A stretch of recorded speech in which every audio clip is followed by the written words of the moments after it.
আপনার সাহাবী আব্দুল্লাহ আনসারী মুনাফিক হয়ে গেছে।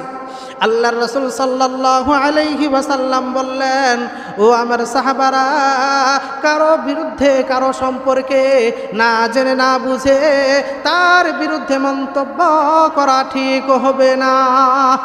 নামাজ শেষ করার পর আল্লাহর রাসূল সাল্লাল্লাহু আলাইহি ওয়াসাল্লাম কয়েকজন সাহাবা একরামকে নিয়ে আব্দুল্লাহ আনসারী রাদিয়াল্লাহু তাআলা আনহুর বাড়িতে গেলেন। যাওয়ার পরে হযরতে আব্দুল্লাহ আনসারী রাদিয়াল্লাহু আনহুর বাড়ির কাছে গিয়ে আল্লাহর রাসূল সাল্লাল্লাহু আলাইহি ওয়াসাল্লাম সালাম করলেন। প্রথমবার সালাম করলেন, আসসালামু আলাইকা ইয়া আব্দুল্লাহ আনসারী, কিন্তু বাড়ির ভিতর থেকে কোনো সালামের জবাব আসলো না। দ্বিতীয়বার সালাম করলেন, দ্বিতীয়বারও কোনো সালামের জবাব পাওয়া গেল না।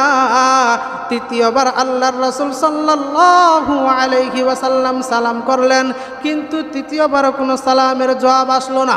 যখন আল্লাহর রাসূল এবং সাহাবা একরাম রাদিয়াল্লাহু আনহুম আব্দুল্লাহ আনসারী রাদিয়াল্লাহু আনহুর বাড়ি থেকে ফিরে আসার জন্য যখন মনস্থ করলেন, তখন হযরতে আব্দুল্লাহ আনসারী রাদিয়াল্লাহু তাআলা আনহু ঘরের দরওয়াজা খুলে রাসূল সাল্লাল্লাহু আলাইহি ওয়াসাল্লামের সালামের জবাব দিলেন। জবাব দিয়ে বলে, আল্লাহর রাসূল সাল্লাল্লাহু আলাইহি ওয়াসাল্লাম হযরত আব্দুল্লাহ আনসারী রাদিয়াল্লাহু তাআলা আনহুকে জিজ্ঞাসা করলেন, হে আব্দুল্লাহ আনসারী, তুমি কি জানো না আল্লাহ এবং তার রাসূলকে কষ্ট দিলে আল্লাহ রাব্বুল আলামিন তার স্থান কোথায় রেখেছেন? আব্দুল্লাহ আনসারী এবার চোখের পানি ছেড়ে দিয়ে কান্দে আর বলে, ইয়া রাসূলুল্লাহ, ইয়া হাবিবাল্লাহ, আমাদের স্বামী স্ত্রীর উভয়ের একটি মাত্র কাপড়, সে কাপড় দিয়ে আমরা স্বামী স্ত্রী উভয় মিলেই আমরা নামাজ আদায় করি। আমি ঘরের ভিতরে একটি গর্ত খনন করে রেখেছি। যখন নামাজের সময় হয়ে যায় তখন আমার স্ত্রীকে ওই গর্তের ভিতরে রেখে সে কাপড় নিয়ে আমি আপনার পিছনে নামাজ আদায় করার জন্য রওনা হয়ে যাই। আপনার পিছনে নামাজ পড়া শেষ হয়ে গেলে আমি সাথে সাথে সেই কাপড় নিয়ে দৌড়াইয়া বাড়িতে আসি। কারণ ইয়া রাসূলুল্লাহ, ইয়া হাবিবাল্লাহ, আপনি তো বলেছেন আসসালাতু ওয়াক্তিহা, সময় মতো সময় হয়ে গেলে তোমরা নামাজ আদায় করে নিবা। ইয়া রাসূলুল্লাহ, ইয়া হাবিবাল্লাহ, আপনি যখন আমাকে প্রথমবার সালাম করলেন তখন আমার স্ত্রী নামাজরত অবস্থায় ছিল। যখন দ্বিতীয়বার আপনি সালাম করলেন তখন আমার স্ত্রীর নামাজ পড়াই শেষ পর্যন্ত হয়ে গিয়েছিল। যখন তৃতীয়বার সালাম করলেন আমার স্ত্রীর সেই কাপড় আমাকে দিল আর আমি তাকে গর্তের ভিতরে রাখলাম। সেই কাপড় নিয়ে আমি আপনার সামনে উপস্থিত হয়েছি।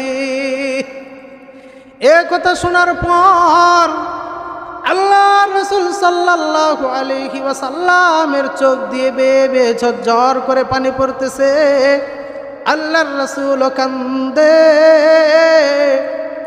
সাহাবা একরাম রাদিয়াল্লাহু আনহুম কান্দে, আব্দুল্লাহ আনসারী রাদিয়াল্লাহু আনহুম কান্দে।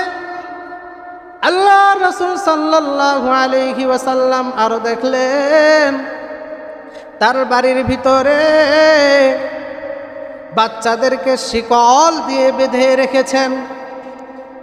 আল্লাহর রাসূল সাল্লাল্লাহু আলাইহি ওয়াসাল্লাম আব্দুল্লাহ আনসারীকে আবারও জিজ্ঞাসা করল, আব্দুল্লাহ, বুঝলাম তোমরা এক কাপড়ে নামাজ আদায় করো, কিন্তু তোমার বাচ্চাদেরকে শিকল দিয়ে বেঁধে রেখেছো কেন?